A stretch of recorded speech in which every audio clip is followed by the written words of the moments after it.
Welcome back to the channel. It's LukeTheDuke, and yesterday's surprise reveal 280 years Starfield timeline of events was packed with details, backstory, and lore, but after reading it through several times, I now have more questions than ever. There were two wars? What are the settled systems, and how does the first war factor into this terminology, and how long did it actually take humans to reach Alpha Centauri? Plus, I've got even more to discuss. Here are 7 items I saw in this new Starfield timeline that continue to linger and have me searching for answers.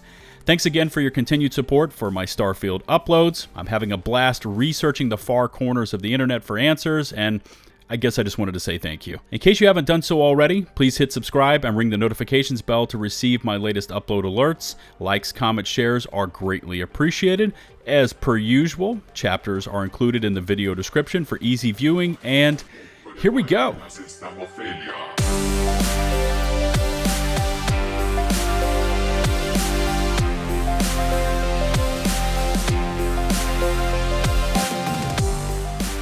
Starting this all off, item number 1 has to be the fact that there was actually 2 named conflicts, with the first conflict beginning back in 2196 being called the Narion War, because up to yesterday we've only ever heard of the second conflict, the Colony Wars.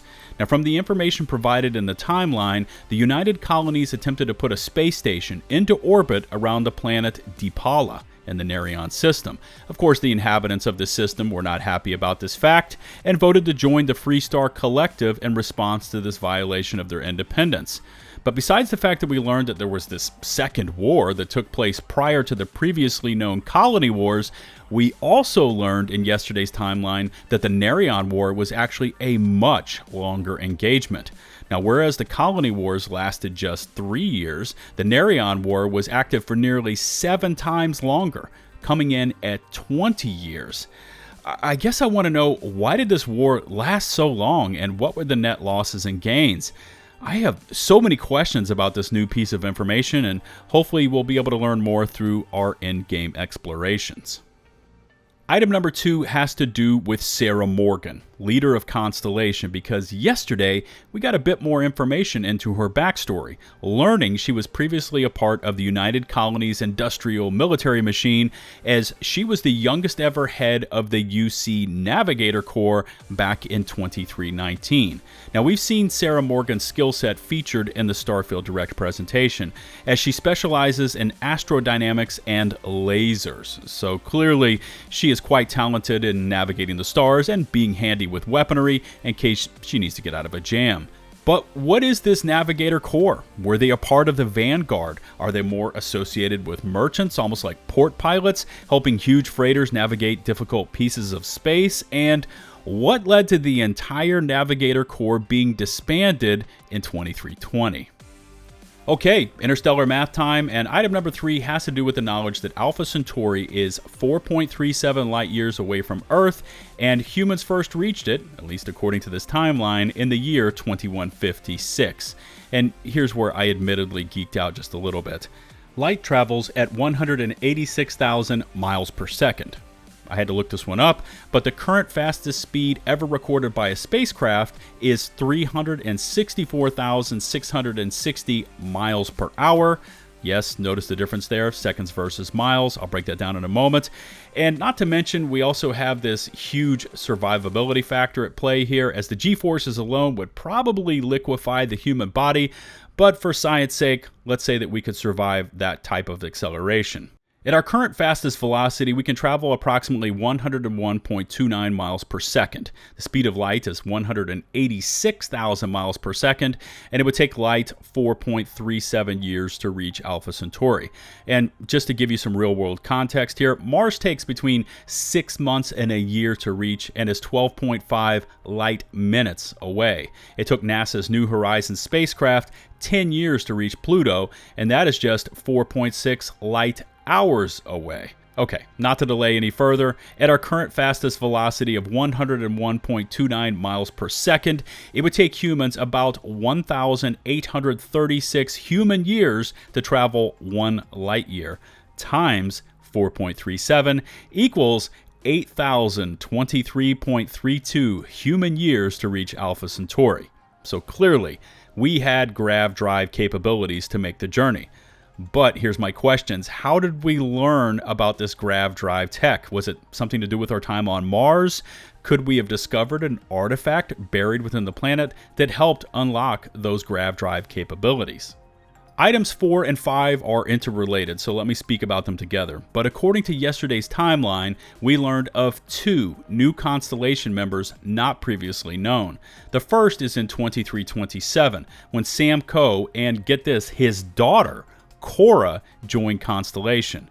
Now, we've seen plenty about Sam Coe through the Starfield Direct. He's a member of the Freestar Collective Rangers and is an ace pilot and soldier, but who knew he had a daughter?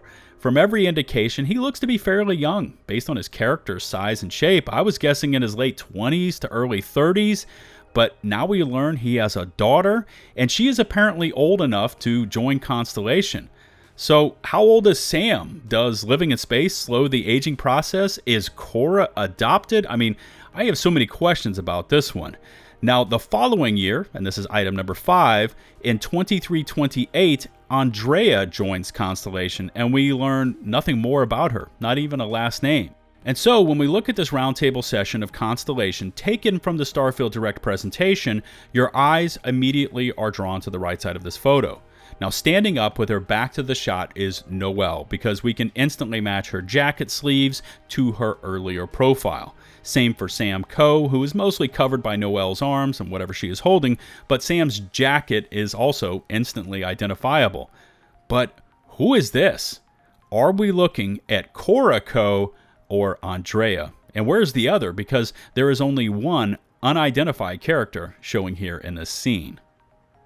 Let's talk the settled systems, and item number 6 comes to us in bits and pieces via the timeline we got yesterday, starting off with the Treaty of Narion, formalized in the year 2216, and we get another hint of this in the year 2307 and 2308 when the United Colonies takes issue with the Freestar Collective farming on the planet Vesta, thereby establishing a colony in a 4th system and breaking the Treaty of Narion and whatever's been previously established as the settled systems.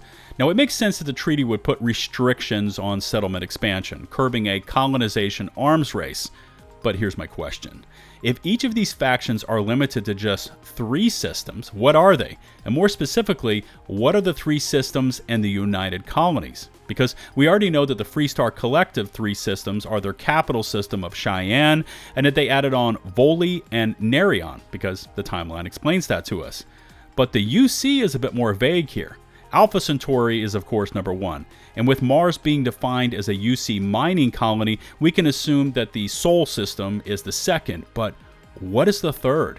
I've looked around and I can't find a name of this 3rd system mentioned anywhere. And let's wrap this one up with number 7, and it's all about this Battle of Cheyenne space battle that took place in the year 2311 and effectively ended the Colony Wars. And the first piece of information I got from all of this was the name itself, Battle of Cheyenne, which could indicate that the UC were actually winning this fight and had pushed the Freestar Collective all the way back to their home system, only to be defeated by some new engagement techniques. And this idea is further bolstered by the fact that the Freestar Collective were also using civilian ships, possibly indicating they were down on military vessels and it was basically do or die time. Or it could also have been a case of the United Colonies attempting a bold counteroffensive, as they were actually losing the Colony Wars and attempted to attack the Freestar Collective's home system. I mean, either way, the Freestar Collective was said to have used hit-and-run tactics, combining military forces with civilian ships. And I said this in yesterday's video, but this whole thing gives off Rogue One Empire versus Rebellion vibes. Outnumbered and outgunned, fighting a desperate battle for survival. The Freestar Collective seemed to have pulled it off.